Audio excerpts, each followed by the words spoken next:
to have drinks at the drive-thru.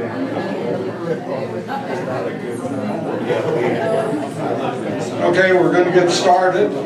I'm Jim Walls. I'm with the Lake County Resource Initiative. I'm the facilitator and moderator for this discussion tonight and presentation. I would like to start out by saying the Pledge to Allegiance, so if you'd all please stand and join me. I pledge allegiance to the flag of the United States of America and to the republic for which it stands, one nation, under God, indivisible, with liberty and justice for all. Thank you very much. We're going to start out the meeting with a presentation from the 42nd group on the project. And then we'll go to questions and answers. We want to make sure that we respect anybody asking a question and let them respect the answer that comes back, and then we'll go around the room and make sure if everybody wants a question, everybody gets one first, okay? That way we can move through this and everybody have an opportunity. Oh, please turn off, she reminds me, please turn off your cell phone or put them on silence. Yeah, I already did that, so. Well, I'd like to introduce the 42nd group. First is Jerry Chin, he's CEO. Here, and then Marcus Cook, he's the co-founder of the organization, and Drew Sanchez, he's their attorney, so he can answer your legal questions. And we want to welcome you. So I'm going to turn it over to Jerry right now. Thank you so much, Jim. Come on in, Phil.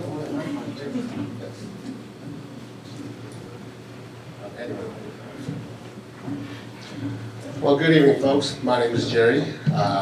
As Jim said, I'm the CEO and co-founder of the 42nd Group. Get in the light. Is this better? Yeah. All right. So, first off, I want to begin by thanking all of you for coming today. It's a pleasure to be here, and we hope we can all share a little information and everyone can learn a little bit. So, before we get started, I want to share a little bit about myself so that you can get to know me a little better. I am from a small town in the East Coast, more specifically Maryland. It's a very small town with a population of 400 people that are growing up. I should learn how to row a boat before I can ride a bike. So after Maryland, I went to California, and subsequently 9/11 happened, and so I joined the military, went to the Marine Corps, and went to fulfill my patriotic duties. Got out, got injured, spent a lot of time in rehab, and now I'm here. So after the military, I came out, went to college. I actually attended UC Berkeley and got my degree in molecular cell biology with an emphasis on pathogenesis. It was actually in Berkeley that I had the opportunity to work with a lot of very influential and well-respected professors. That's also where I learned of my passion for plants. So after graduation, I worked a bit in industries, worked in biotechnology, and found out I still wanted to go back to plants. I left my company and started working around California in the various vineyards, wineries, orchards, and I had the opportunity to work with medical cannabis as well. Now, during that time, I learned quite a bit, and I really learned that I love the industry. It has helped me in many ways and really promoted, helping my pain. So, before we get started, perfect, all right. So, the Lakeview project.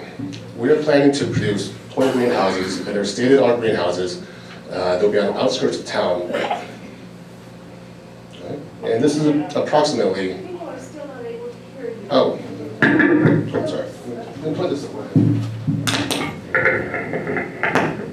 Is that better now? Yeah. Okay, great. Sorry about that, folks. Yes. So, the Lakeview project, we are planning to develop 20 state-of-the-art greenhouses on the outskirts of town.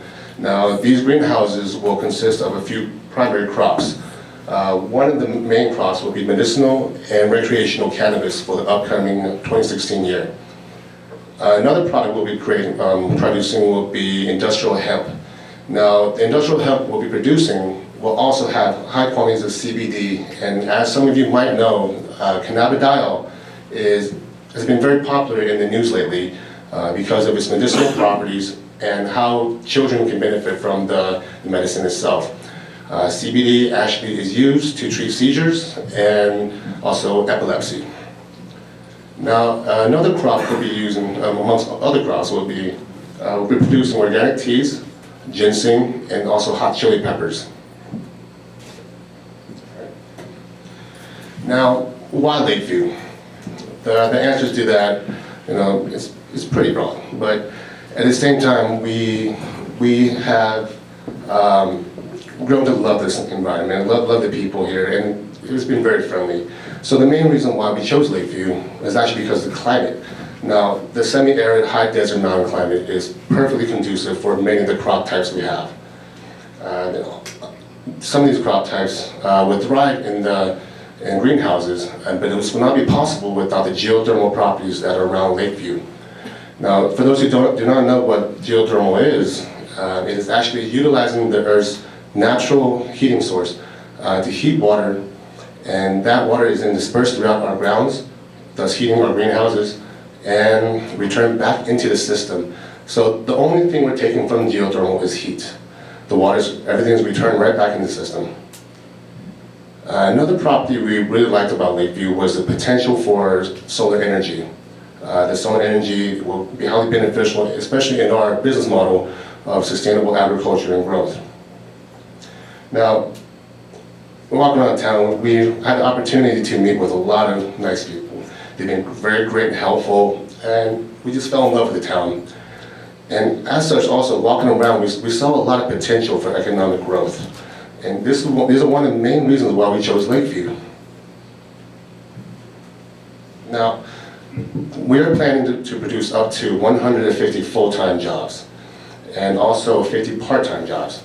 Most of these positions will be working with state-of-the-art agriculture technology to produce crops year-round. Now let's touch a little bit about the employment opportunities here. Our 47 group, the project will actually be training many people on site. So there'll be on-the-job training for all of our employees. For our more highly qualified employees, we also have positions available such as botanists, a lot of office administrative positions, and greenhouse operators, quality control, and security, of course.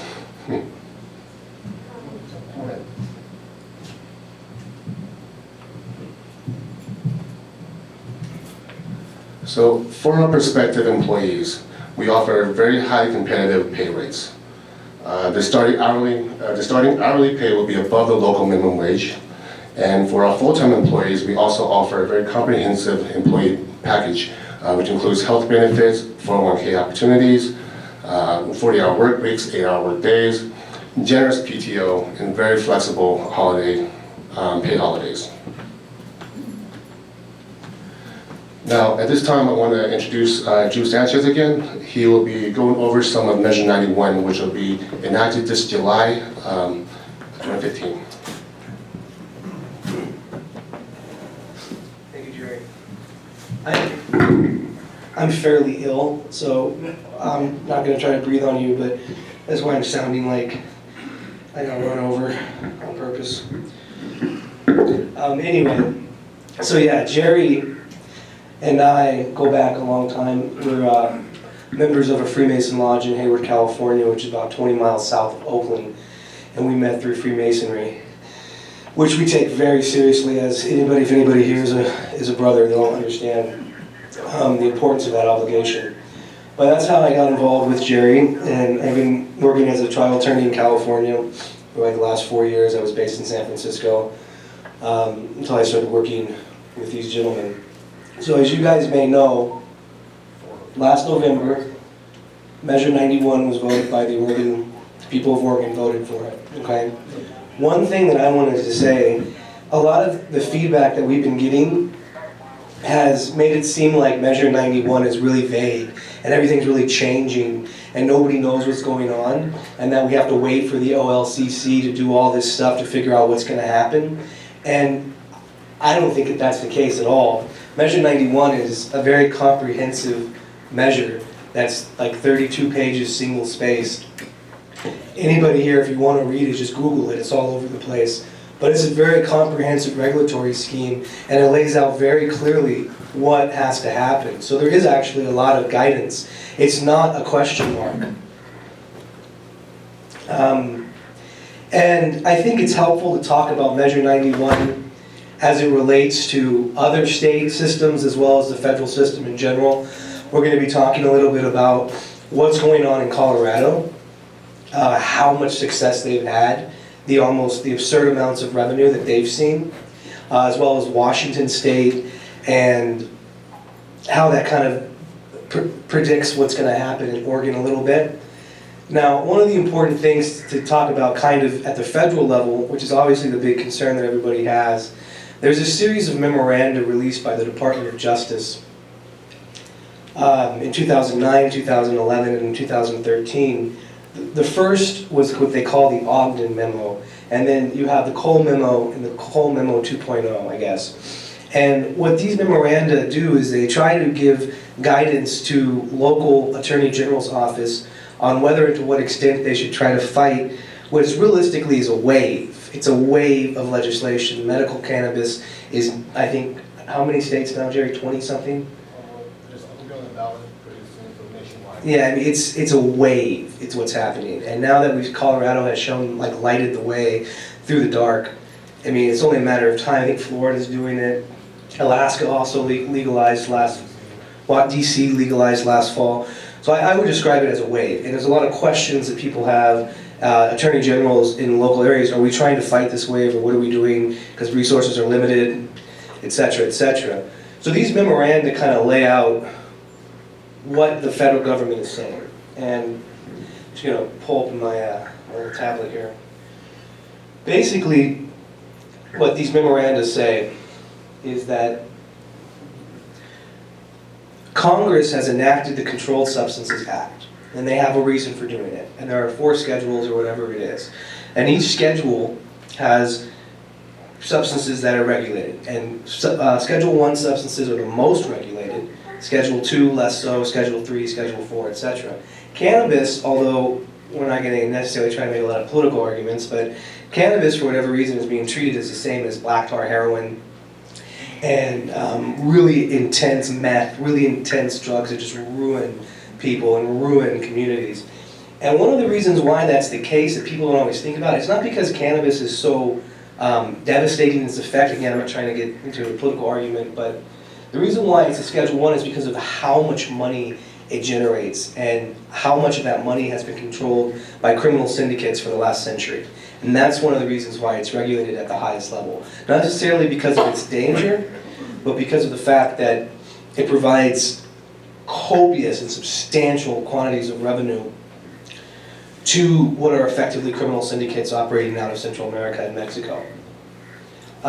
So the reason why I say that is because they call it the Cole Memoranda, basically say, there's a list of things that we're trying to achieve by enforcing this law, by enforcing cannabis as a Schedule 1 drug in the CSA. And there's things that we want to achieve. And those things are preventing the distribution of marijuana to minors, preventing revenue from the sale to go to criminal syndicates, gangs, cartels, etc. Preventing the diversion of cannabis from states where it's legal, either as medical or recreational, to states where it's not, and basically being interstate commerce, because that's, unfortunately, in a small town, I'm sure a lot of people are not big fans of the encroachment of the federal government, and again, without making a lot of political arguments, what the federal government did with the Interstate Commerce Clause to justify pretty comprehensive regulation of the people of this country in the last century, and that's one of the things that they're concerned about is the distribution of cannabis and the interstate commerce. Also, they want to prevent all the incidental criminality that occurs next to the use of cannabis, including violent crime, extortion, just guns, weapons, the sale of guns, the sale of weapons, all the criminality incident to an illegal cannabis market, which goes away instantly as soon as you regulate it. And things of that nature.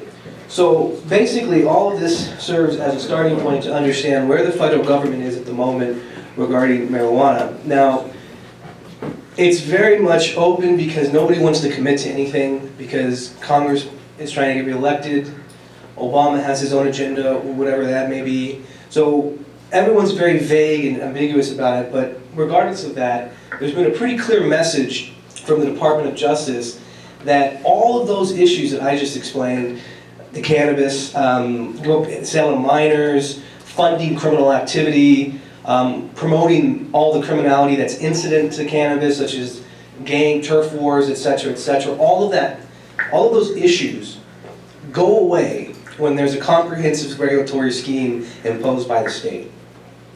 You don't have drug cartels coming across the border from Mexico, coming up California, and coming into Southern Oregon and trying to sell the medical cannabis dispensaries, because the medical cannabis dispensaries can't take it, they can't sell it anyway. So all of a sudden the Mexican cartels or the Guatemalan cartels, they have to keep going somewhere else because there's nowhere to sell it. So a lot of the issues that are addressed, or that are, I guess, identified by the Department of Justice as being things that they want to achieve, they're achieved by comprehensive state regulatory schemes. And I guess we say best here, we talk about combating the black market. That's basically what it's doing. It's taking the power away from, I mean, it's not even really fair to call them criminals. We're talking about very, very dangerous, evil men who do great wrong in the world. And they've been doing it for a long, long time. And pretty soon they're not going to be doing it in Oregon anymore.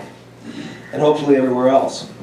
So that's why I want to just reiterate, everybody here should read, if you really have legitimate, if you really want to look into it and you don't know where to start, or it seems like it's too much, Google Measure 91 and just read it. It takes about 45 minutes to an hour, and it'll elucidate a lot of what Measure 91 is trying to achieve. And it expressly states that it's trying to combat the black market, and it's trying to address these serious concerns. So, actually, I'm going to let Jerry talk a little bit more about the seed-to-sale system, but the seed-to-sale system is basically what it sounds like. That's okay. You have a system where when you have finished product being sold in a dispensary in Portland or Salem or whatever, there's going to be a barcode on that product. And it's going to be traced all the way back to when that plant was either a seed or an immature clone. And it's all going to be accounted for. You can hit it with a gun. State regulators can come in. What's all this? Let's take a look. Oh yeah, this is all accounted for. And that's why I'm using the example of a cartel, say, just driving a Honda Civic up 5, crossing into Oregon with 100 pounds of weed wrapped into the understructure of the car, going to a dispensary in Medford saying, hey, we got all this, and the dispensary in Medford saying, we can't take this. This is nothing. We're going to go to jail and lose our license and lose all the things that we've worked for. We're going to lose our livelihood. Bad, terrible things are going to happen to us. We can't take this. So it's a really ingenious system. It's actually, Oregon's the first one to implement it, and it's going to be a little bit difficult, perhaps logistically at first, but ultimately it's going to be a very, very nice system that we want it. Everybody wants it. Nobody wants to operate in the dark. We want to come into the light. That's why I'm involved with this, because of the fact that we can do this legitimately and normalize all of this within routine business operations. And that's basically what Measure 91 is trying to achieve, is to normalize this industry which exists. It's already here. It's already in Lake County. It's already in southeastern Oregon. It's already in southwestern Oregon. It's in northern Oregon. Anywhere you go in Oregon, it's here. It's been here for a long time. It's a part of the fabric of the culture. Regardless of what a person's political view may or may not be, it's here, it's everywhere. And now it's going to, instead of it being in the shadows, it's going to actually be something that contributes to the state's infrastructure, and is pretty soon, it's just a non-issue. So, I mean, everyone, I suppose, is pretty concerned about the exposure of cannabis to minors, to persons under the age of 21. Like I said, this is what we want to do for our livelihood. We are not interested in anything that's improper or outside the scope of the law. We don't want it. It's not, we can't do this and do that. And Measure 91 expressly protects minors from being exposed to cannabis in any form. It's not just even in the sense that you have to be over 21 to buy it at the store. You can't even get into the store where it's sold if you're under 21. The use, possession, or sale is illegal, very illegal, and to the point where, with Measure 90, some of the provisions of Measure 91 coming into effect, we're talking about illegal in the sense that people, like I'm saying, we're taking all of your product, you're closed, you're out of this business now, we're taking all your money and all your product, and you can't do, we're taking your license away, you can't do this anymore, get out of Oregon, basically. So, Measure 91, this is all expressly addressed in Measure 91. It's not open to interpretation. This is not, well, we hope this is the case. This is the case. This is how it's going to be for everybody. Everybody who's doing this is very concerned about making sure that it's done appropriately, because it's just not worth it. It's not worth the trouble that you have when you start playing games, and there's just no need for it. And probably one of the big ones that's a big difference is that there's no consumption in public.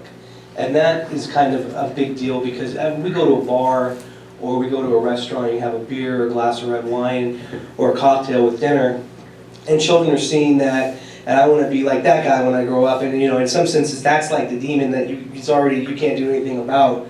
Alcohol is everywhere. You go into 7-Eleven, there's beer all over the place. All of that stuff is addressed by Measure 91, and there is no consumption in public. So that exposure, when you're a little kid, you go into a store and Joe Camel is smoking a Camel cigarette, or there's a beach somewhere with Coronas and everybody's having a great time. Those things are not going to be the case with cannabis. Cannabis is not going to be marketed in that manner, it's not going to be sold in that manner, and there isn't going to be exposure in that manner. So anyway, this is just a kind of a general overview of what kind of licenses are going to be issued under Measure 91. In January of next year, I think it's January 4th, they're going to begin accepting applications for the following license types: producers, processors, wholesalers, retailers. Now this is the one, retailer. This is the one that I'm sure a lot of people are concerned about. We can just say right now, the Lakeview project does not contemplate retail sale in Lake County. I'm sorry? You skipped a word, sir. Okay, I'll get back to it. So, the Lakeview project does not currently contemplate retail sale in Lake County. So, when we look at these 4 license types, what we're talking about doing at this particular juncture is to be producers. And processors, when you use the term as a layperson, processor may mean trimming, curing, whatever. But if they compare it to tobacco leaf, you harvest the tobacco leaf, you cure the tobacco leaf, and then you package the tobacco leaf. That's not really what processors means under Measure 91. Processors are people who are taking cannabis and turning it into extracts, oils, butter for cooking, things like that. And actually, the processor component of Measure 91 has been drastically tied up, pending some public hearings on safety and health. So there isn't going to probably be any processor licenses for the foreseeable future. And then wholesalers, common meaning, and then retailers, common meaning. So those are the license types that Measure 91 clearly delineates. I guess just as an informational point, the wholesaler license is a new thing. It doesn't exist in Colorado. It's a new market that's going to exist in Oregon that doesn't exist elsewhere where recreational cannabis is permitted. So, and I think the big thing about Measure 91, I guess the takeaway from, not really the takeaway necessarily, but one really important point about it is that it's going to generate substantial revenue. And the revenue is going to be going back into the infrastructure of the state in a number of different ways, which we'll talk about. I don't know if everybody can see this, but I'll read it. This is the manner in which it's going to be taxed. As it leaves the grower or the producer, it's going to be $35 per ounce for the flower. This is the product that is what people probably traditionally think of when they think about cannabis. $35 an ounce is $560 a pound. given the price for pounds of cannabis in other markets, it's a substantial amount of money. It's going to be very heavily, heavily taxed. That's a flat excise tax assessed at the point of sale, paid by the grower. No way to get around it, there's no way to write it off, there's no way to hide it in a tax shelter. You just have to pay it as part of your operating cost. There's also going to be a $10 flat excise tax for the leaves. Now the leaves, again, this is when we come into the processor component. The leaves are what could be boiled down to butter or etc., or maybe turned into oils or ghee or whatever. So, and then $5 per immature plant, and that means like if a producer of recreational cannabis wants to buy plants from a medical cannabis grow operation that's already in existence, which is probably where a lot of this is going to come from, because all of those plants have already been normalized inside of the state system. It's $5 per plant. So what does it mean? Well, we'll talk a little bit about what it means, because we'll talk about how much revenue was generated in Colorado last year. So this is how the revenue that's coming in is going to be distributed back into the state. So 40% goes to the Common School Fund. That's everybody. It's based on it's per capita population. So all the public school systems are going to have some of that money, and then 20% are going to the Mental Health and Alcoholism Services account, which is supposed to address mental health issues and assistance programs that exist at a state level that are designed to help people with substance issues. And then 15% is going to, it says police, but it's actually 15% to state police. And that's just a flat, this just goes to them, they use it how they want. Ostensibly, they're getting that to use for the enforcement of Measure 91, but its use is pretty discretionary. And 20% is going to local law enforcement. I put this date here, July 1st, 2017, because before that date, that 20% is just going to all the local municipalities, all the police, just it's evenly divided across the state on a per capita basis. But after July 1st, 2017, it's based on the number of licenses in the jurisdiction. And I think people don't necessarily realize that this is not guaranteed money to a county or to a city. This money is coming in if there are licenses in the county already. And then 5% goes to the Oregon Health Authority for them to use as they see fit. Again, it's pretty discretionary once the money goes into their possession. So, I mean, we have to look at Colorado, because Colorado is really the only state that's not just done this, but has actually rolled it out. It's actually in play. It's happening. It's already going on. People are having jobs. People are paying taxes. And revenue is being generated. Products being sold. It's being taxed. And so a lot of these numbers are going to change. And everybody, again, in addition to Googling Measure 91, if you're going to start Googling what's going on in Colorado, it's a good model. It's not, the data isn't entirely clear, and the reason why the data isn't entirely clear is because of the fact that we're now in April of 2015, which means that if they were paying their estimated tax where they were supposed to be, there might be some information, but a lot of people just paid their taxes in April, so we don't necessarily know exactly how much has been spent, but we do have some information coming from state sources. And and again, that applies not just to the revenue, but it also applies to like how many jobs were actually created, how much money was actually saved. We won't get ahead of ourselves, we'll point by point.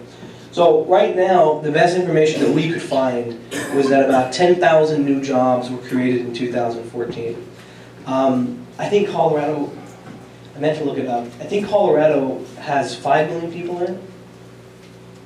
It's a population pretty similar to the amount of, maybe a little bit more than the amount of people in Oregon, but it's a lot of jobs, and it's a lot of good jobs, because again, when you have a high revenue product, you can pay a higher hourly rate. You're incentivized to do so because you want your employees to care about the job that they have and take it seriously. We take it very seriously. So we're going to give that back by making the salary package competitive and fair, and more than fair. So, but again, even with understanding that we don't have precise data, we assume that about 10,000 new jobs were created in 2014. The unemployment rate dropped to 6%, which I think was like it's one of the highest, the lowest in the nation now. And we try to find information about Lakeview. The state of Oregon says that Lakeview's unemployment rate right now is 10.1. We found other sources that said it was closer to 11, but the unemployment rate, it's always goofy because it's trying to figure out people who are actively looking for work, and there might be people who are unemployed, who are just chronically unemployed, who just have given up that they're ever going to have a job. So we don't know how what's going on with Lakeview, but anyway, the employment rate's been very much positively affected in Colorado, which makes sense given what the information that we have, which is that this is creating a lot of jobs, a lot of revenue, and this is an important piece of information. $52 million in tax revenue was generated in 2014, of which, because of Amendment 64, which is the underlying regulatory scheme that was built, that actually was expanded into the law, the first $40 million of that money went to education. When you look into the details, it's shocking. Pardon me. My mother was an educator for many years, and she saw her department and her schools and her district just get every political expediency that ever happened. Anytime something needed to be cut, it was just taken from the kids because I guess they can't defend themselves. I don't know. It was a source of contempt, of great sorrow in our household, though. There's the extent to which the money for the public schools was just drastic, just dried up further and further. And when I say that because when you start looking at the details for what's going on in Colorado, I mean, you're looking at school districts that from K to 12 education have maybe between 3,000 and 5,000 students. They're creating 40 new full-time teaching positions, salary, benefits, tenure, whatever. That's huge. It's like when you look at the data, the smaller the ratio gets between teacher and student, the more you see high school graduation numbers go up, college education numbers go up, postgraduate numbers go up, from 10 students to one teacher, 20 students to one teacher, et cetera, et cetera. So this is a big deal. This is what Oregon is doing, the same thing that Colorado did. A lot of this money is going to education. Why not? So this is an interesting thing that people may not necessarily realize. There's a lot of other ways in which money is being quote-unquote generated, in the sense that money saved is what a penny saved is a penny earned. And it's up to 40 million because, again, we don't have the precise data because the counties all haven't registered and given an official statement yet. But they're talking about between $12 and $40 million was saved in the elimination of all the small-scale offenses that were illegal before the amendment was enacted that aren't illegal anymore. I mean, I don't know if anybody in here, has ever lost a job because of the fact that they were using cannabis or ended up in having to pay a fine or an infraction or anything like that. All that just disappeared. And you think, oh, well, we don't want fines to disappear because fines equal money. Well, a $400 fine for a conviction that costs the county $7,000 to obtain is not good business. And that's why they're estimating so much money was saved last year in Colorado because a lot of these small level offenses were just eradicated. And maybe, again, without being political, some people might say, well, we want those small level offenses to continue to happen and we want them to be prosecuted. Well, the law has already been changed. It's not going to be on July 1st of this year. Recreational use is going to be legal. So that's the way that the wave is going. So I'm going to turn it back over to Jerry, who's going to talk about some more details specifically about the Lakeview project. Thank you. Thank you, Drew.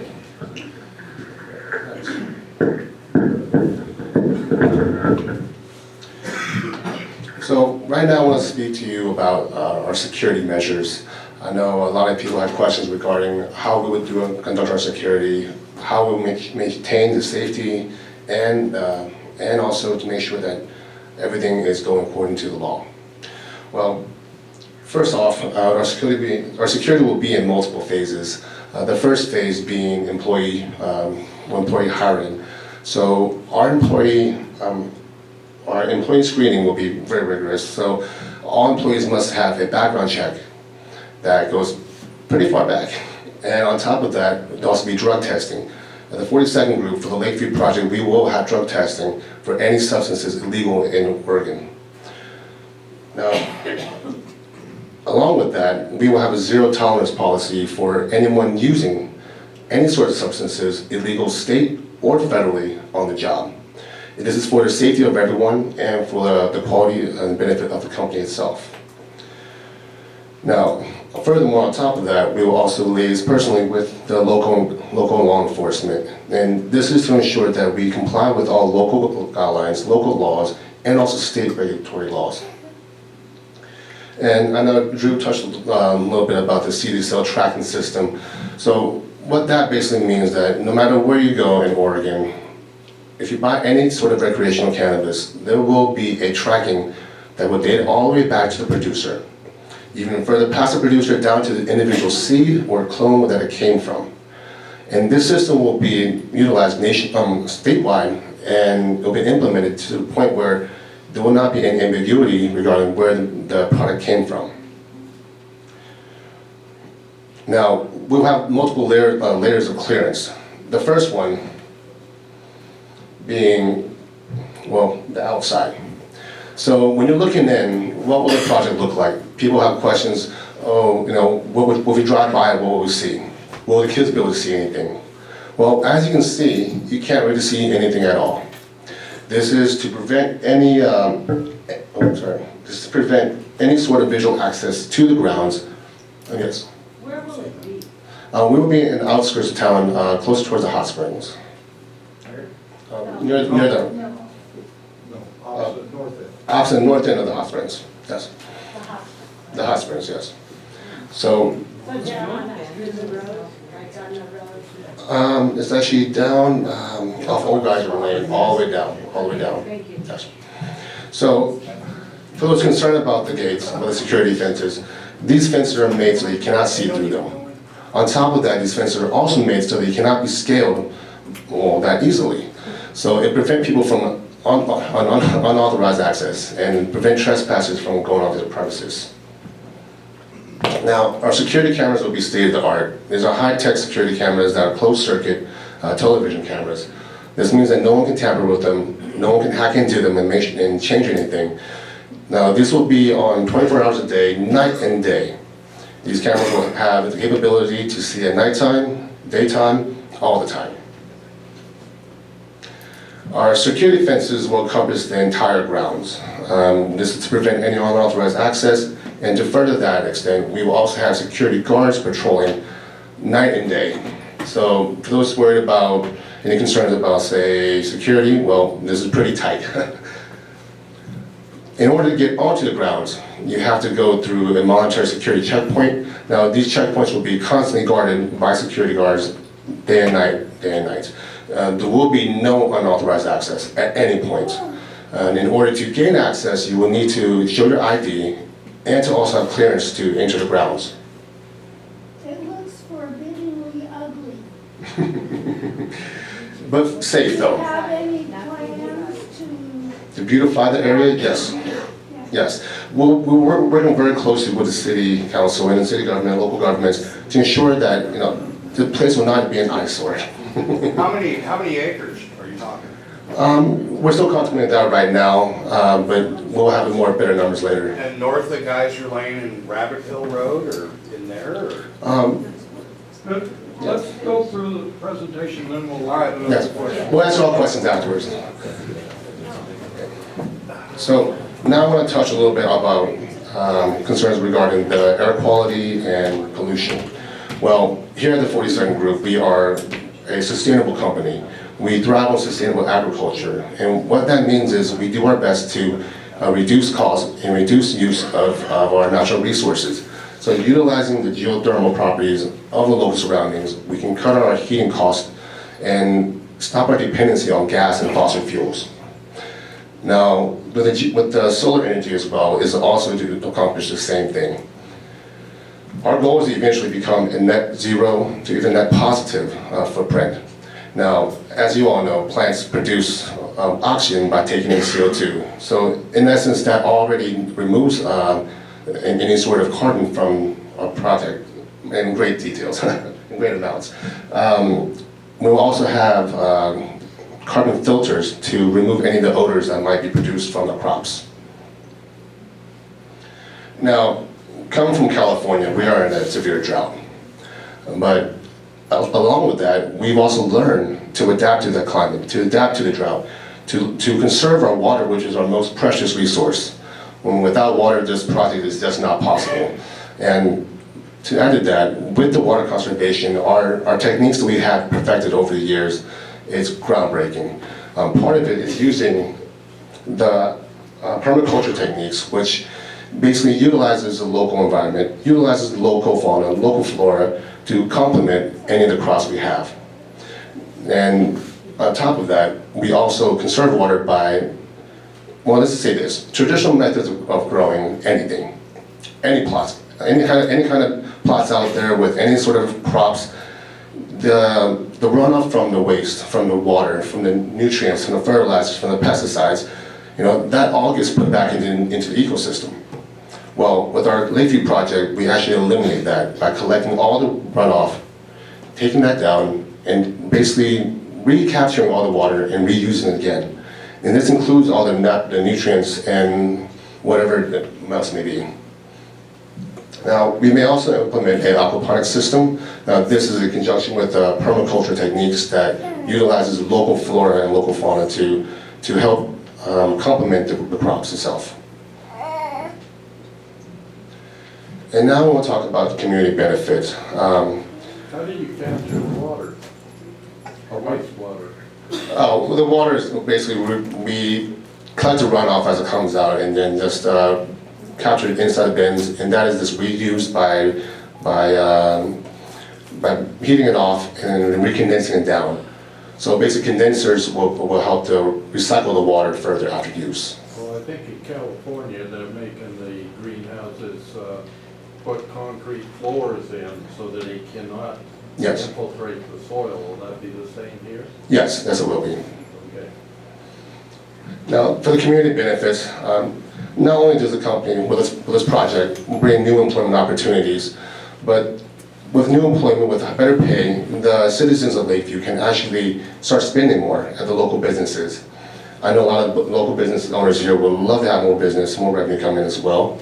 And on top of that, the tax revenue coming in will also be beneficial to the community. Now, with all that, we believe that the economy will have substantial growth in the near future. And at the 42nd group, so as Drew mentioned earlier, I'm a Freemason, he's a Freemason, and we believe in helping the community. One of our tenets is to provide care and assistance to anyone in the community. And the reason why is because we just care. It's part of our nature, part of what we do. And I plan to bring my family here. So this will be something that I will be here for, will grow here with, and my family will grow here. So because of that, I do not want the community to have any sort of stresses, any negative connotations. I want my kids to grow up in a good community. I'm sure all of you do too. So we here at 42nd Group, actually, we pledge to support the community in any way possible. Now it's time for the question and answers part. And thank you. So we'll go to questions, answers. I do want to say when the 42nd group came to the town, to the county, and talked to me about it, they said, how will the public feel about this? We said, we know one thing about Lakeview residents. We don't know. And this wasn't required by law. They just wanted, we said what you need to do is just have a public meeting and get everything out and discuss. And so that's what we're going to do. So show respect both as a question answer and to the person answering it. Start right here in front. Yes, you said that one of the crops you were interested in growing was industrial hemp. And I'm wondering if you are going to somehow contain the male plants or the pollen in that crop so that you don't disrupt the other medicinal growers in the area? Yes, we will. So to address that, basically for listening here, what about the male plants for industrial hemp? We do select as well. Because part of the reason why is because we plan to also have CBD hemp plants. Now, inherently, the best way to have CBD produced is in the flower form. The male flowers actually do not produce as much CBD, so we do try to select against males propagating as well. And we were concerned about, you know, not only for us, but also for the other growers and supporters in the community, as we don't want to give you guys seeds. So, Would that be fiber, also fiber use? yes, the hemp is primarily used for fiber, but at the same time, another side effect of growing hemp, or another benefit of growing industrial hemp, is the newly founded CBD chemicals.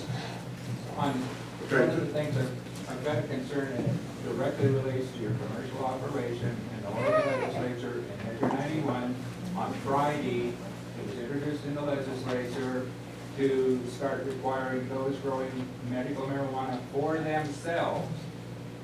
Part of the amendment that they're trying to get through would require personal growth for your own private use for medical to have the same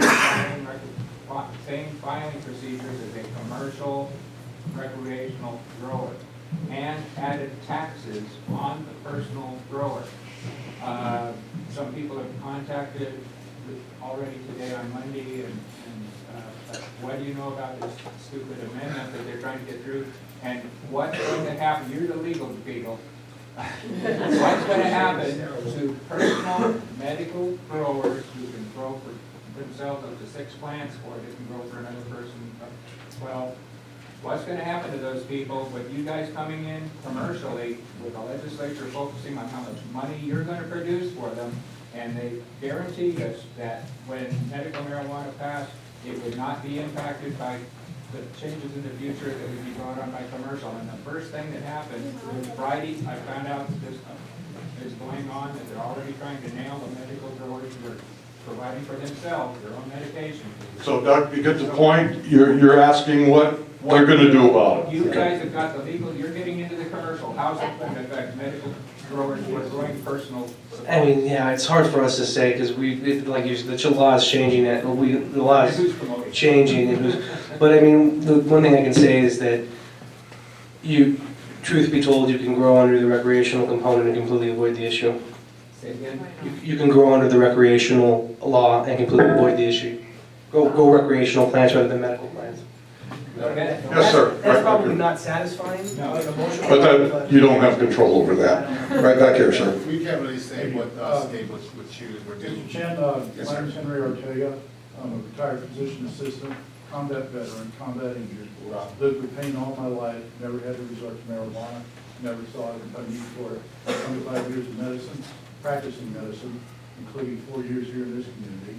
I've seen the destruction of marijuana in a lot of young people's lives. That's neither here nor there. However, having a attorney from San Francisco tell me how wonderful this is going to be for my community does not increase my confidence one bit. Second, the people didn't speak on this measure. This county voted down the measure 2-1. 2-1. So if you didn't do your homework and you didn't know that, you should know that you might get a frosty reception here amongst the majority of the community. Now, you're a likable guy, and as a combat veteran, you're a brother. So I'm saying this to you, brother to brother. Next thing that's a red flag to me is when an organization comes to us and says how wonderful it's going to be for the community, and the first thing they talk about is how it's going to benefit the kids.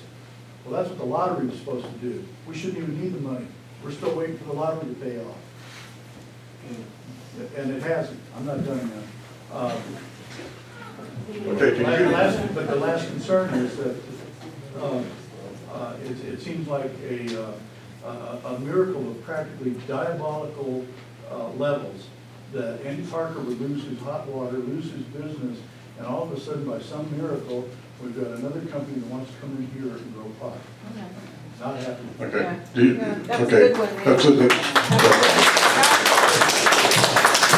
That's they did know, I misquoted them because I thought we voted it down 3-1. That's what, so, but anyway, yes, Rebecca. My name is Luann Anderson, and I'm part of the Outback Food Initiative.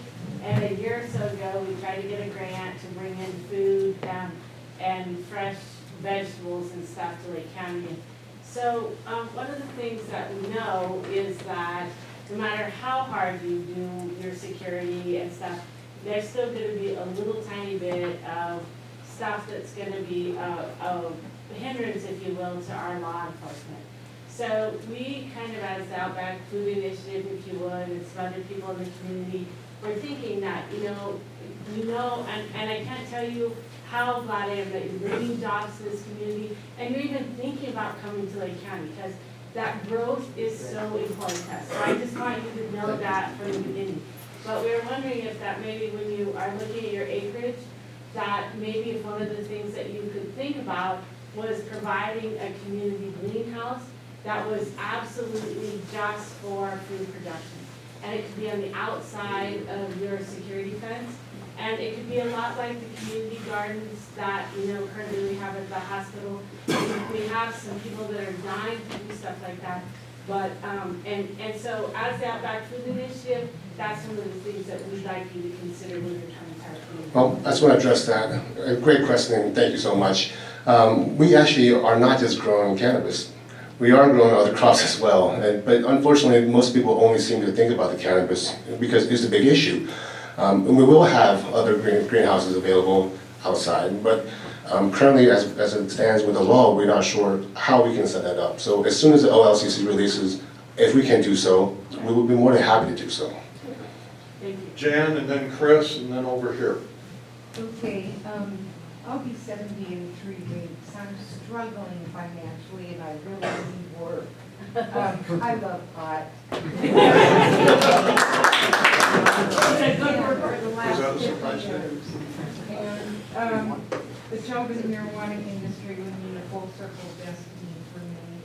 My 4 children who were always around it, it was in our home. They're brilliant. My oldest daughter works for the State Department. My middle daughter is a 6-figure businesswoman. My youngest daughter is farming corn and soy in Missouri. Whoops. But, it added to them. It did not take anything away from them. However, I cannot reconcile my own personal need with the possibility of exterminating another life form, namely thermophilic ostracod. Had to write it down, which only lives in extremely hot water. So, what impact will your operation have? First of all, how aware are you of this life form, and what does it mean to you? Well, to be honest, I just learned about this life form today.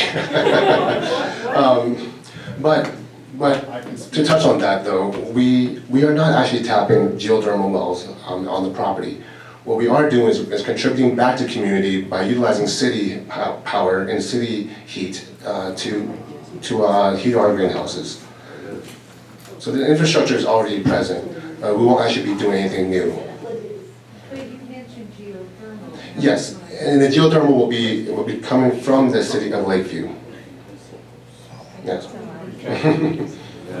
My name is Chris Zinden, and I got to say, back in the early 1980s in Madison, Wisconsin, I was marching with 30,000 people down State Street during Harvest Fest. And I appreciate what's going on, okay? I appreciate what you guys have to offer. And along with the Pitt River Tribe, and they are growing pot at the same time, you guys have a lot in common in bringing the true jobs that this community needs, instead of a polluting refinery that's a pseudo-renewable project. But that said, Jan's right. There is a species that's been studied since the 1960s by a U of O professor named Robert Kastenholz. He has studied the thermophilic ostracod, which is a microcrustacean that reproduces at the highest known temperature on the planet. That's amazing. It grazes on a cyanobacteria that photosynthesizes at the highest known temperature on the planet. And I will go to my death ensuring that there's enough water and heat for them to live. And the problem that we have, and that you guys may not be aware of, with the Town well, and the Utley well, and the Kelly well, all of which are probably part of your project, including Hunter's Hot Springs, is there is a draft EA that has never been released, but that Mr. Darrell Anderson kept on the books, that demonstrates an impact on the water table there, that demonstrates an impact on water temperature, and the question of where the injection well happens to go, and the question of also the surface water rights of essentially these creatures that exist nowhere else. You guys have a responsibility for that. Now, on the flip side of this, there is an opportunity to create a park there. This county is going through a county master plan for a park, okay? A park plan. This Old Perpetual is seen as like one of the top 5 things in this county for people to come to for tourism.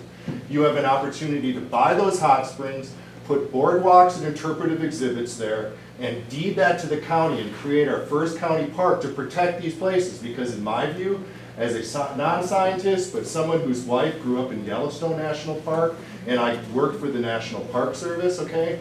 The indicator species for the health of that geothermal system is that geyser and those surface water hot springs and whether they exist.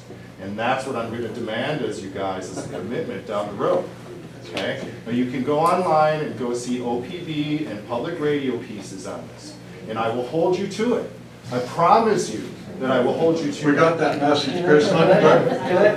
This is something that's been going on anyway, what you guys are talking about, this life form that exists in this water. So the way that the water is being used now, like by the prison and stuff, in your guys' view, is that actually well's cone of destructive. depression has a problem with the surface water resources there. And so I can give you that EA, and I will be happy to stay afterward to talk more about this. But I can tell you, and Jim and others can tell you, I have been a thorn in their side. And what I don't want is a drying up of that hot springs like Stinking Corners. Stinking Corner is no more because of the Berry Well project. And that is an indication of the harm that these projects, like you were suggesting, can have. So I'm for your project, but I'm against it. About the Part of the project, actually, for the geothermal, we actually did not use any of the You have water. something to gain from All the water that comes out of the system goes back into the system. We're not It depends on where the distributing. injection is and the water temperature that comes from that. And so I will give you the data that Jim Walls and the town has come up with. Yeah, you can get with them afterwards, Chris. Okay, sir, yes. In a greenhouse situation, especially if it's going to be totally enclosed, won't there be a pesticide, insecticide equation being part of it? We operate mostly organic, primarily organic anytime we can, with everything. And the reason why is because when coming from California, it is a huge, huge topic of debate. And personally, I'm a botanist, I'm a molecular biologist, and I love microbiology. So, well, yes. Well, I'm just kind of adding that because I worked briefly in a greenhouse in Hawaii, and we had to spray insecticide, and yet fully enclosed in a protective suit with breathing apparatus. Well, sir, part of cannabis is that we do not want to ingest any of the pesticides. Of course, So we actually tend not to use it. Bring that on hold because we have other plants as well as marijuana. Well, part of permaculture techniques is to utilize certain plants as a buffer zone. Yes, so these plants might be thriving, and then any pests that might come along will actually attack those first. But on top of that, we also use organic pesticides that won't harm the environment, that won't harm people, and that will also disappear after a certain period of time. Will the bottom of the greenhouse, will it be sealed off, or is it something like that around? We're planning to have it sealed off so that everything's completely self-enclosed. Concrete? It's supposed to be it should be concrete, very on. Exactly what would be the source for irrigation, water irrigation, and how are you going to obtain those water rights? Currently, we are working with the city to develop that program. We are not tapping into local water sources. We are not drilling wells. We're actually helping to support the community by further giving back to the community by utilizing their utilities. How many acre feet is your Jerry, would you repeat the question because people can't hear So the question is, I'm sorry, one more time, I got distracted. So the water, how much water we'll be using and where we're getting the water from. Okay, so the water we're actually using will be currently contracted with the city. And we're also exploring other revenues as well. But Currently, as we are speaking, we are looking into a few other wells locally that we do not wish to overtax. There's a well on, Rabbit Hill and Geyser down by Hunters itself. there's a well on the Duesenberry Road owned by the Collins that I just spoke to their man today about whether there's a potential to lease that. That actually provides a substantial amount of water. It's not really being used at the moment. It's just got bad, I think they'll at least had the lease for many years, but lapsed in the last couple of years. That was one of the sources of water that I was interested in addition to the city water. That's not a high temperature well. No. Maxed out at 90. 90 degrees. Why ginseng? Why ginseng? Well, it thrives in these environments. We're in the cold winters in China. You have very cold winters, very hot summers, and everything in between, which is actually just like Lakeview. Is there a demand? Ginseng is in high demand, extremely high demand, but the reason why is because it takes so long to grow, up to 4 to 5 years just to get a reducible root zone. And saffron? And we're exploring saffron, and we have all sorts of crops we want to grow, but for the general meeting, for this meeting, we are focusing on the cannabis because, well, that's the main thing of debate here. First, What about golden seal? just a second, Jan, we'll let you have another turn here. Yes, sir. Whose property are you looking at with this project? The Utley property. The Utley property. Behind the RV park? Is that where it's at, behind the RV park? I do not believe, is it behind it? Yes. It is behind, yes. How tall are those fences gonna be? Pretty tall, as tall as the law will allow us to make them. Which is? Currently the OLCC has not released any of that just yet, and we're still waiting for that as well. Okay, do you have an idea? I'll hope to be as tall as can be unscaled. So, Hello, Duesenberg. Hold on just a minute. Right back there, this lady in the back. I'm curious, what kind of tea are you looking to grow? so the teas we are planning to grow will be organic teas coming from the northern China region. They are more acclimated to this climate. Yeah. And black teas and green teas. Just, they give another turn back there, yes? My name's Karen, and I'm just having a little bit of a problem with this. You don't know where the property is? No, we know where the property is, but we're still You have closing it. indicated very clearly to all of us tonight, you don't even know where the property is? No, ma'am. The property is the Utley property down Geyser Spring Road. No, they just told you it was down Geyser Spring Road. I'm just a little bit confused that if you're coming to Lakeview and you're worried about Well, this, ma'am. you don't know where the property is. Well, ma'am, we're still in debates with that right now, but thank you for your question. Then. We know exactly where the property is, we just don't know where everything else is around it. I'm not sure where everything else, where all the greenhouse, where all the mobile homes are, I'm just not sure where those are, ma'am. Okay, Luann? I said, how can it be behind the RV park and yet down on Rabbit Hill and Geyser Road? It's west. So if it's behind the RV park, is it behind the RV park by 1.5 miles, or is it behind, I mean, that's. Does everybody know where the Millennium property is? No, I know, but no, we're not getting involved in the nonsense of that whole, but does anybody know where that is, where then they started to build the foundations? Okay, and then there's a lot of property above that, and I mean, I When you don't, say above, you're talking west. north. And the county road runs, and then the Duesenberry Road runs an angle, and the county road creates like a square. All right, there's a Favell Utley land in that region, north of the Horton property, east of the Hurritt property, and there's various tax lots in west of the Aberdroll.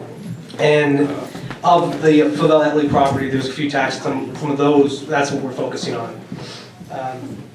In case anybody wanted to know, and we knew where the land was. Let me see, who hasn't had a chance? Oh, okay, Kelly. Whoops.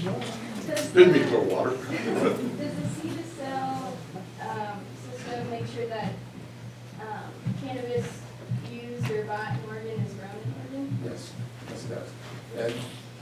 So the question is, will the seed to sale program confirm that any of the cannabis on bulb will be produced in Oregon? And yes, it does. And that's the whole point of the seed sale program, is to be able to track everything back and to ensure that it does not come from any outside sources or any of the black market sources. Only cannabis that will be purchased and sold will be people with licenses. Only licensees can operate in this business, and which completely combats the black market. How many gallons of water are you gonna be pulling? And is it coming from the DOC well that's now the Lakeview's well? Where, I mean, I live adjacent right there, and with the drought year, how it is, I am worried about our well and our water and what you're pulling. And that's the well, that's the old McDonald's well over there on Dusenberry. Will you have to get another permit, because that wasn't really what that well was for? It was for fire and different other things when the timber company was there, McDonald's.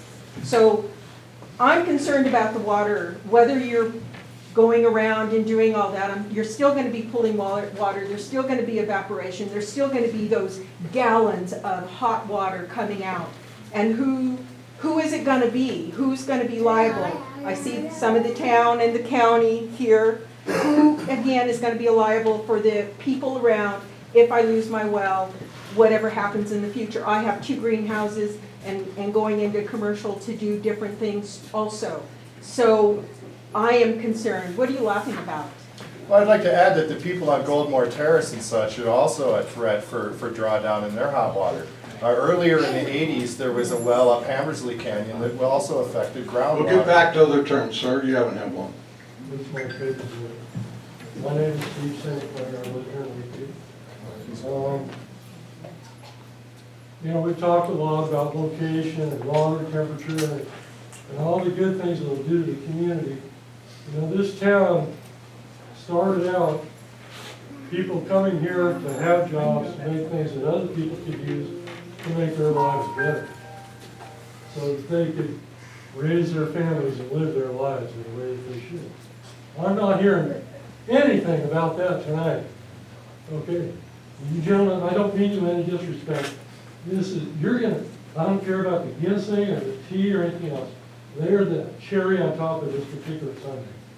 And you guys are gonna make a whole lot of money off this, and it's gonna ruin our town, okay, this whole process. If you go to page 2 of the newspaper every week, you'll see in the police report about lives destroyed, hopes crushed, children unsupported, everything else. And it's because people don't have the ability to control their own desires and lives, okay? And you're not making anything to make this better. You're only making money for yourself. Well, sir, cannabis has already been around. Blue, red, rock. Okay, we can talk to this afterwards. One little comment. When this proposed greenhouse and the proposed biofuel mass in the south part of town, which you're going to take into account, is increased road traffic. No, that's all I. Sir, you haven't had a turn right here I've got a first. couple questions, actually. One is, what's the potential turnkey date for operation? January, as soon as the applications become accepted and everything goes through. The OLCC is projecting the 3rd quarter of next year is when the licenses will actually be vested. This individual right back there. Yeah, I'm Rick Eisenhower, and I say go for it, man, because, there's a lot of people that I've seen. I'm born and raised here, 53 years. My wife had a stroke and a mild heart attack 15 years ago, and she eats 21 pills a day. You know what? What's worse, the pills or the pot? I've smoked pot all my life. I haven't for about a year now. I give it up since I quit drinking last time. And what about alcohol? Oh, now you tell me what's worse. Everybody's so damn against pot. You know what? I haven't had one ticket in my life. No infraction for pot. But alcohol? Yes. Huh. 10, 11, 12, 13 DUIs. Do the statistics. Would you rather eat pills or smoke a little pot? The pot helps my wife with the pain. The pills don't. And the pills are killing her out of us. Okay, who has In regards to the monetary funds coming back to the community, I guess this is more down to the 91 question that I would have. The location that you gave is a Lake County location, so you said that the monies go back to the jurisdiction, so the monies will go back to Lake County rather than Lakeview? The way that Measure 91 is drafted, it creates a date, July 1st of 2017, because that money, that 20% that's going to local law enforcement, ostensibly is going to local law enforcement for the purpose of helping local law enforcement with the enforcement of Measure 91. So if there's no licenses in the jurisdiction, the conceit at the legal level is that there's no need for any of the money because the local law enforcement doesn't have to regulate anything. So that's why when those, to answer the question, the presence of licenses in the county or the city is what that gives that county or that city a vested interest in that money and entitles them to a percentage of it. What is your location in Lake County? Lake County was the receipts of that, not Lake County? Yeah, and it depends. I mean, we're in the property that we're looking at is zoned for urban redevelopment, so it's potentially going to be part of the deal here is that eventually maybe annexed into the city, at which point it would be a moot issue. But in either case, it goes to the county level. Now, I know that when you have counties that have unincorporated land that don't have like cities, then it would go to the local sheriff's office and things like that. So that's how I've read the measure. That's what my understanding is. And I'm trying to get to everybody that hasn't had a comment first, so I'm going to go to you, sir, and then you back there, okay? And then I'm trying to get around to everybody for a second time. So this is Third time. you're going to grow it in the greenhouse and then ship it out of here? Yes. That's the plan. Yes. So locally, there won't be any here? No. So you're having no off sale? No. Yes, sir, over there. My question is, are you gonna bring in your own crews to build this thing? Are you gonna use local guys? Are you gonna buy local supplies to manufacture this thing? How many millions of dollars are you intending to spend on this development that will require labor from this And we'll have community union to wages. maintain, et cetera, et cetera? So, I mean. Union wages too? So we will be using local, sourcing everything locally. We do plan on hiring local, and we will bring a few people to oversee the project, basically because of their experience. Unlike this lady right here, she has tons of experience. Now, people like her who we really value and bring into the organization. And yes, we're also using Daryl Anderson, which is a county surveyor, as our project manager.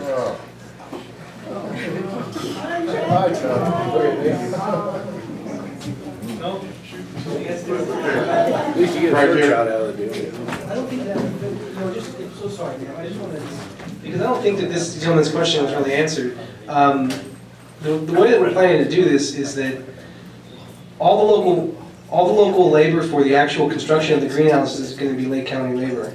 And then the majority of low and middle level positions are going to be Lake County labor, and even higher level positions if they're, I mean, we're going to be, but I mean, honestly, I have like a Juris Doctorate, and I have a graduate degree, and so a lot of the high level, upper management are going to be people with graduate degrees, and if there are people in Lake County who have those kinds of credentials who are interested in the jobs, there's no reason why they wouldn't be able to apply for it, because that's really how we see this going. I think it was your turn. Okay, James? Oh, no, I'm sorry, you're right, your turn, I forgot, forgive me. First of all, thank you for coming and speaking to us. I read the paper, had no idea what I was going to learn tonight.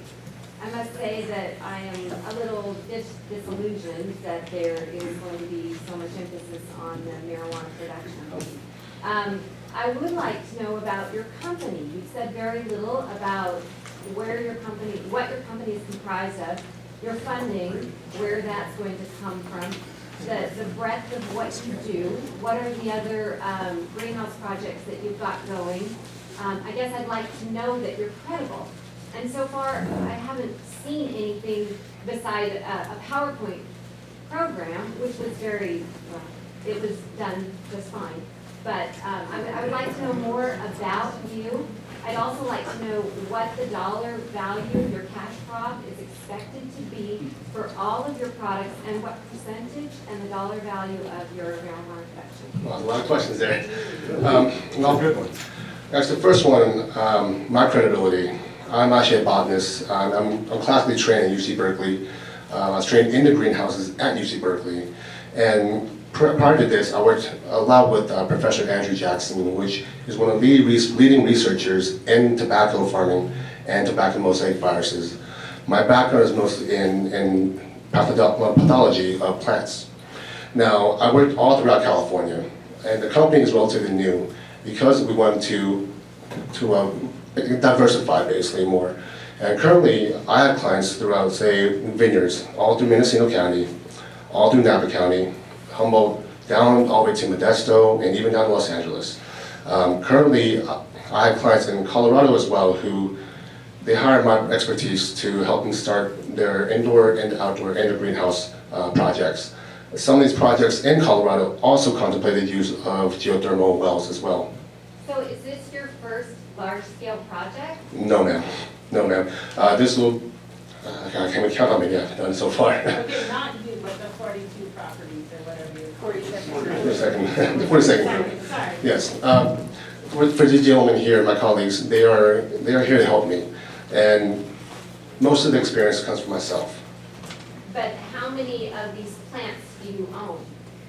I don't own any of these. My sole purpose is as a contractor, as a consultant.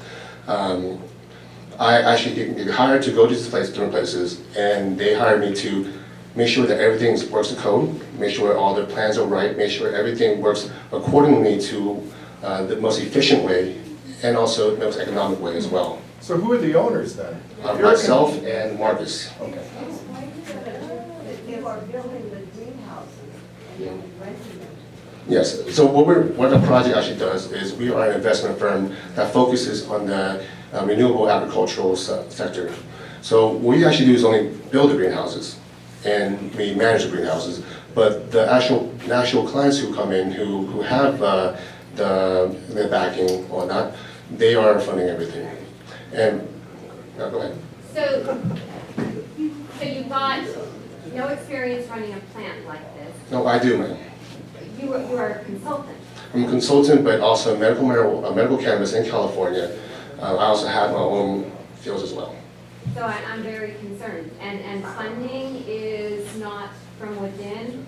I just don't want to see something come and be built, and then we've got a shell, and it gets sold to somebody who's not charming like you, telling us all the great things that are going to happen in our community, and the cartel comes in and buys it or something. Oh, no, ma'am. We don't want that to happen either. Give me some assurance here.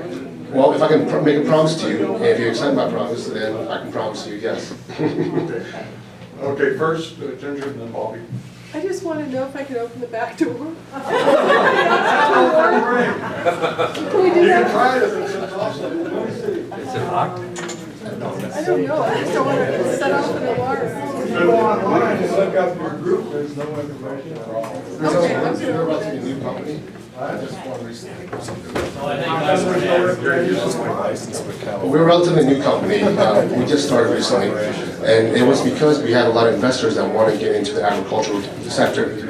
Now, not all of our clients, not all of our investors want to produce cannabis. Some want to grow ginseng, some want Asian chili peppers, or some want Asian teas. So it's just basically work with the market. We'll get on it right away, sir. It's a brand new industry. Yes, it is a very brand new industry. In fact, the law just passed, and currently we're still trying to adapt to the law as it's becomes public knowledge. So we know just about as much as you guys. I'm Bobby Carlin from Paisley, and my question is, are you all privately funded? Are you looking for any favors? From the town for geothermal. We are not government backed. We are privately funded, and we are completely funded already. But you're getting subsidies from the town, right? I mean, you're asking for town water and town, so you're going to develop... No, we're actually paying for everything. So you're going to develop the geothermal resources for the town? They're already developed in place already. Yes. James doesn't have But they're not piped to the location, and they haven't collected all their soils, are they now? We're still waiting for all the paper to go through, and we are waiting one to most likely be in middle of May to early June. Next year or this year? This year. Yes, sir. We're preparing for the new upcoming laws to be enacted. And what are you talking, how many, 3 months, 6 months? Well, we're trying to be up and running by January 1st, 2016, and this is because the OLCC is the mandate for the law. We cannot start before that. Yes, Jan had to. Okay, I just want to say something that, marijuana isn't a good for peacefulness. And our worst, problem are pharmaceutical drugs and meth. Any kid at school that has an Adderall prescription is a very popular kid. You know, that's what the kids are doing. They're not smoking pot. They don't want to mellow out. They want to be excited. You know, you're going for the exciting drugs, so not marijuana. Yeah, one of the really important things to me as Oregonian as a combat decorator as well, do you have any of your money set up for entities? No. None at all? No. Yes. Let's do it back here.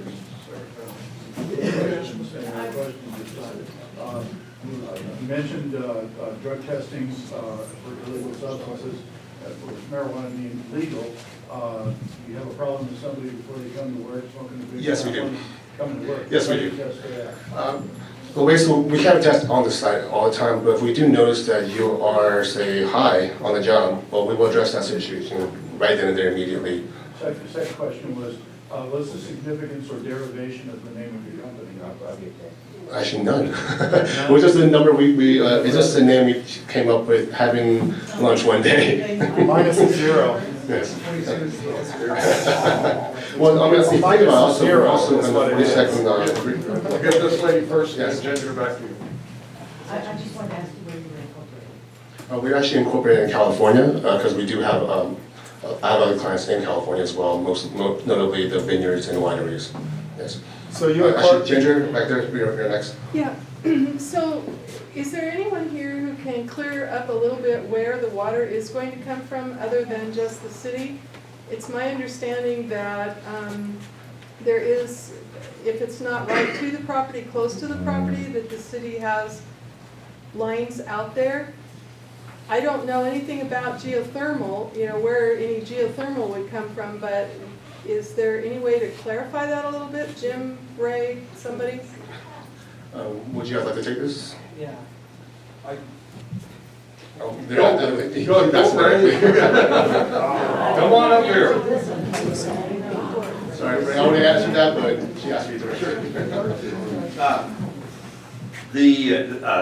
We've had a couple of discussions with Jerry and different members of his group over the past 3 weeks or so.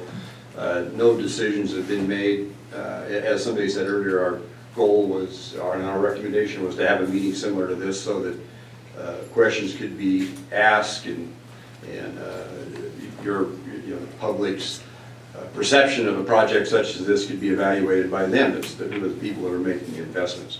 The water, there is water and sewer lines that go by the property. Just so you know, the diagonal road or the Duesenberry logging road that goes down through the property, kind of paralleling Highway 395, but to the west, has water and sewer lines in it. If they're the lines that supply the water to the DOC facility, the Warner Creek Correctional Facility. Those lines were oversized when they were put in place in 2002 or 3, maybe 2004, I'm not sure, but in preparation for the Warner Creek facility, U.S. Department of Energy oversized the water lines at that time in order to place the groundwater restricted overlay zone over what was at that time called the tailing site. I've subsequently renamed it the Lucky Lass Industrial Site, but it seems to ring better than the tailing site, but nonetheless it is the old tailing site. So in order to restrict wells being drilled on that property and some adjacent properties, the water lines were oversized. I don't recall the investment now that the U.S. DOE made, but I think it was $250,000 to oversize those lines to the prison so that water could be provided to the properties in the urban growth boundaries that would be in the future sometime probably served by the town of Lakeview. So that's the source of the water. I don't know much about the McDonald well that's along the logging road, or what other wells may be out in that area as far as that goes. Other than the town has the, what we refer to as the DOC well. It's to the north of Hunter's, northwest of the Hunter's property, next to the county road that provides the heat for the Warner Creek Correctional Facility. So. Are you going to use the Utley well or the Kelly well up Hammersley as well? We've had no discussions with anyone with regards to the Hammersley well. You know, I know it exists up there, but there hasn't been any discussions, Chris, with regards to that well. What about the one with regards to the Utley well? Potentially, what we still need to know, and we haven't gotten to that point of knowing, first, is this project viable, and second, what is the demand? Have you showed them the EA that you guys drafted but never released? Actually, that EA was withdrawn, I believe. I know that, but yeah. Darrell left it on his site, and I've got a copy of it. So I'm asking you, if you guys have been honest enough with these developers to let them know what that EA had for mitigation and impacts. I haven't talked with them about the EA. The EA was withdrawn, that project went away, and so we really haven't had that discussion. We haven't got to that depth. Right, and I would submit that that was incumbent upon you, and that's part of the problem that you guys bring with developers. You don't tell them the whole story, and then they get here and they wonder. And so you guys are aware that your overlay is over a contaminated uranium site, right? You guys are aware of that. I assume that's why you guys are going to put in concrete instead of putting something not on the floor. I mean, I understand, but I'm telling you, you know, there's a lot of issues that you guys aren't aware of because either you guys haven't made yourself aware or the developers, including, I'm sorry, Ray and Jim, haven't told you. And so you need to do more due diligence is what I'm saying. Well, I think you need to learn where the contaminated uranium site is. I know exactly where it is. I know too. That's right. And it is not where you're talking about, where they're That is talking correct, about. that is correct. Go ahead, okay.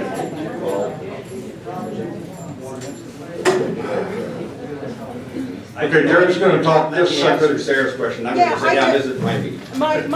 I guess my question is, if you open up the prison water that's going through in that whole well to this business, is there local people that will be able to tap in to make it fair?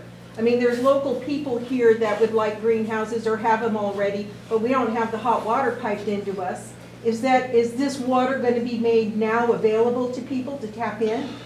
I guess, Sarah, I'd say that it's never been not available to anybody. Nobody's asked. I've asked Ray. To use the geothermal water? I'm sorry, I guess. Yes, I have. The geothermal, the return line to the reinjection well, the reinjection well is along the county road, or not the county road, excuse me, the logging road, kind of at the boundary of the Horton property or the tailing site and the Utley property. Jim Walls has said that there's another heat exchanger. So if this is plumbed in for these greenhouses, are you going to make this whole process as a geothermal industrial park or a geothermal available to local people here that are trying to do a business? We're willing to talk business. If somebody's got a proposal to come, and get down to details, we'll be glad to talk to them. Was Andy Parker shut down so these guys could have the water? No, and Chris, you give me too much credit about being a developer. We'll go to the lady back first over here, and then this gentleman has an question. Is this a done deal? Do you already have your permits from the city No, and the county? no, they don't. No, not yet, ma'am. So, I guess then for the city and the county, are they gonna open this up to public? Whatever, I was born in this community center. This used to be our hospital. So you have to understand that I'm old, yeah, I am. So I do have a lot of concerns. I was very upset when I read the Herald and News, pot grow, whatever, in Lakeview. That was not even nice. I was saying, shame on you. Now, this gentleman has a question, and you, Jerry, you want to talk about what, the exact water issue or something? Okay, first to you though, and then Jerry will talk about water. Yeah, I mean, this may have been touched on, but I assume that these plants are going to be grown chemically, like with hydroponics, correct? No, sir. They're not? How are they going to be? Well, soil, sir. So we believe in renewable everything, which includes soil as well. We do have organic soils that we plan to use and are sourced locally in Oregon as well. Almost every component of our project will be sourced from Oregon. So it's not going to be any wastewater? No, sir. Kind of plant or disposal? Yeah, well, actually, we recycle everything. Plants, how it's going to be grown, do you have anything that we can see? Not off the back. Well, they haven't been grown yet, sir. Yes, ma'am. So what's going to do for the water at the prison? How much of that water are you going to take away from the prison? Actually, nothing, ma'am. So people have a concern about water, and the truth is our project will actually not use very much water at all. Per each greenhouse, we're only looking at maybe 1,000 to 2,000 gallons a day, and which is very, very low compared to, say alfalfa, which uses quite substantially large amount of water daily. Okay. Anyone else? Yes. I just have a question about the educational aspect of this. There's many ag programs at colleges in the eastern part of Oregon. And you said that you're going to actually release to growers, so this will be back in. But I'm just thinking of programs, and this is all brand new technology for internships and new majors at these schools, sort of bringing that up and to the educational Well, system. we support education. I mean, I would not be here now without my education. That's been a milestone for me that without education, let's say that, well, I would not have the experience or the opportunity to be here.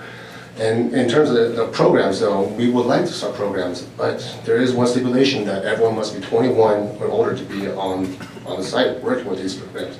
So, in closing, yes, we would like to, but it really depends on what the regulations allow us to do in the future. In the back, yes. I was wondering where your labor is going to be coming in from. Everywhere, including here. And where are you going to house it? Well, local housing around. Most of the housing, we're not in charge of housing, but there's plenty of homes here that are more welcome to But live to go in. forward and say that as a realtor, there isn't a lot of real housing available. So what do you plan to do? Well, there's also quite a few developments near our site, actually. What was it? It was the Millennium Group. The Millennium Group, they actually have housing set up over there right now. They're currently permitted for it. But I mean, as the people come in, they will grow. Initially, we will source most of our labor from Lakeview and also the surrounding areas. So most of the people who will be here will be your neighbors, your friends, your, everyone that you know. You never know. We will bring people as well. There will be the things, economic growth will be, yes, people will come for the jobs. Also, the atmosphere, the environment change. Yes, right. Yeah, I'm Doug Kuhn, I live up in the Goldmore Terrace area, and there's a number of us up there who have our own private hot water wells. So I'm wondering how much hot water you're going to extract, how much heat you're pulling out of that. Now, I asked Ray, have you given any thought to any impact to us up there with this development?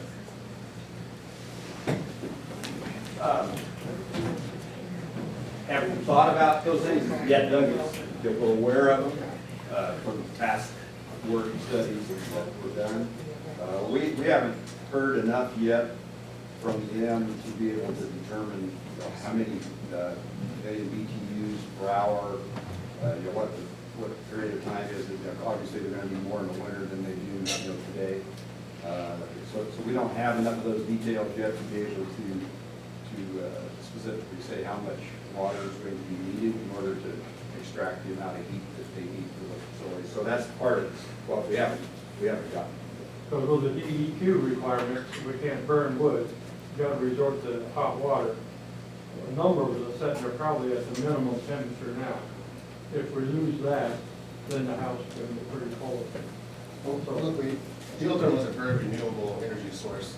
As soon as the water goes back down the system, it goes right back up. Depends on where the injection wells are, and there's a demonstrated effect from the old Ormat well up Hammersley on that. That's They're just why not I asked using the that question. well. I They're understand using that. the existing They're well. using the Utley well behind the greenhouse as well.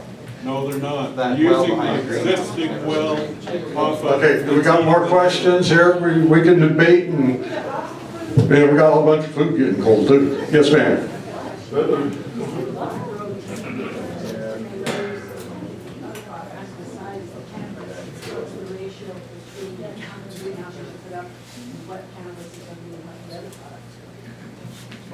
The primary crop will be cannabis.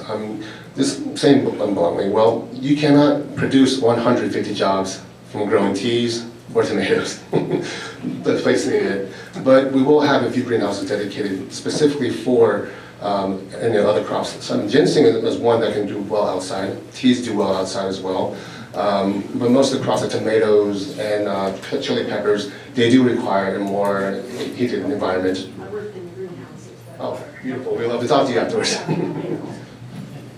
Okay.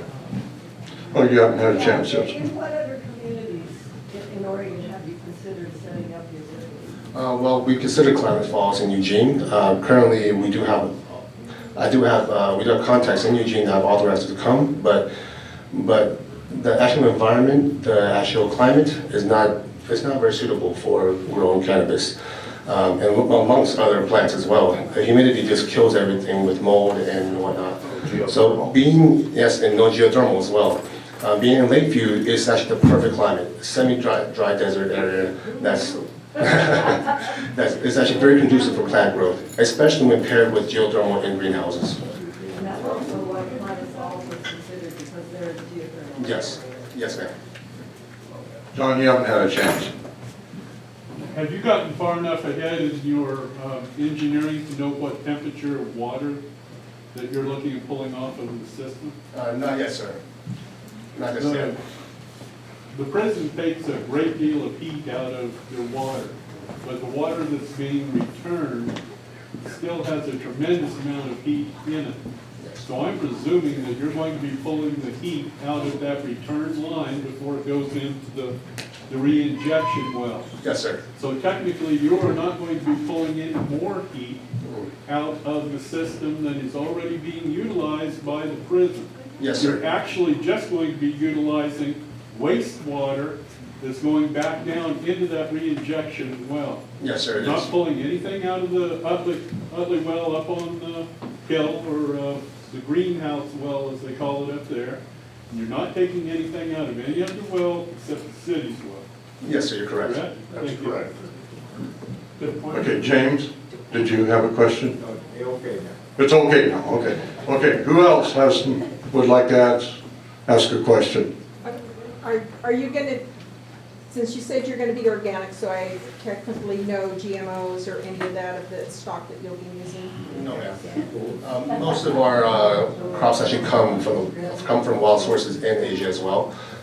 Especially the teas will come directly from Asia, and there's no GMOs currently being produced over Well, there. is there, Not for teas. but is there gonna be quarantines on the plants that you'll be bringing in for pest, little pests? Yes, or we'll follow all whatever? regulatory laws and regulations. Yes. I'd like to follow up with this fellow's clarification, which was very helpful. And that is, so to get it straight, the town well is oversized. And so that the prison is taking up a certain percentage of that well's capacity, of which there is an excess capacity. And we're not talking about using that excess capacity at all. Is that correct? We're only using the return water coming from the prison itself. We're not actually tapping into anything. So even during the summertime when the prison isn't using water? And during the summertime, I think it would be too hot to be using So the you're not water. planning any geothermal electrical generation at all? It's all solar?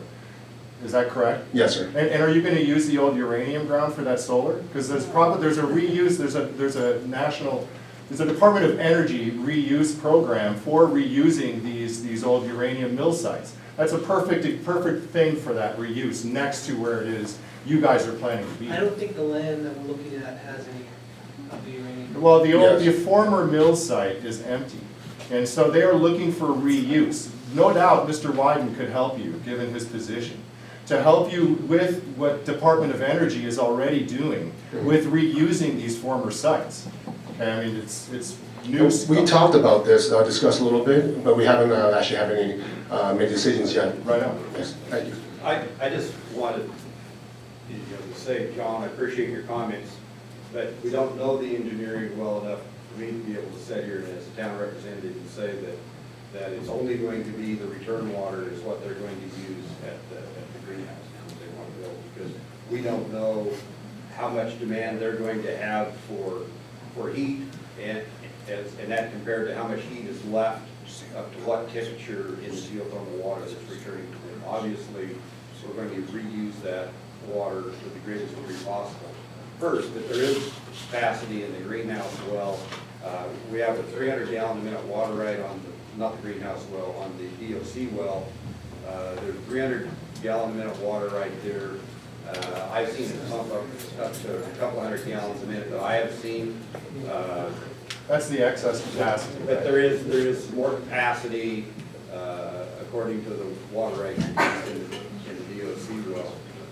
I just don't want to say that we're only going to use, Chris, the return water because on a 20 below zero day in January with the north wind blowing, that may not be adequate. I understand, and I appreciated this fellow's clarification. Anybody else? Oh. Yes, so are you going to make any of your cannabis greenhouse space available for rent locally, or is it only big corporations that are renting, or research facilities? So is it going to be available locally for rent, and how much? Well, it will be, but we haven't contemplated that just yet. We're not that far.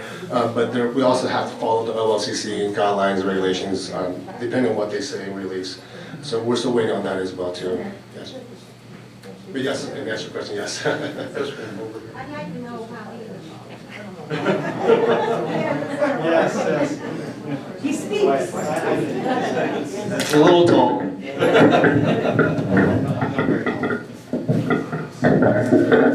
Hello, my name is Marcus. Marcus Koch, spelled K-O-K. And Jerry is a longtime friend of mine. He actually presented this opportunity to me. For me, my background is more in the F&B. We've had food and beverage. So my family is in the restaurant business. We've had seafood steakhouses, large scale to small scale. I guess the large scale would have anywhere up to 300 employees. So I guess how I would contribute to this project would be more on the operational standpoint, on the employees and the HR. So also, like, we've had small cafes, but pretty much I'm in the food industry. But fortunately, I know Jerry, and based on current trends and what I've seen in Denver, Colorado, I think this is a great opportunity. Yep. Not only for the company, but as well for the community. So, yep, I don't have any fantastic background like Jerry, unfortunately. Sorry about that. Yeah. Thanks, Marcus. Any other questions? My name's Vincent, and I did grow up here in Lakeview. I wasn't born here, but I was a few months old when I came. I think the opportunity is great for Lakeview to bring some jobs, and I'm in favor of it. My concern is, since the timber industry has gone down the toilet, the few things that have happened in Lakeview since then have benefited a handful of people in Lakeview, and not the community as a whole, because that handful of people has all the property and all the money and all the blah, blah, blah. So I think people want to know that it's really going to benefit employment opportunities for people who are not part of the constabulary.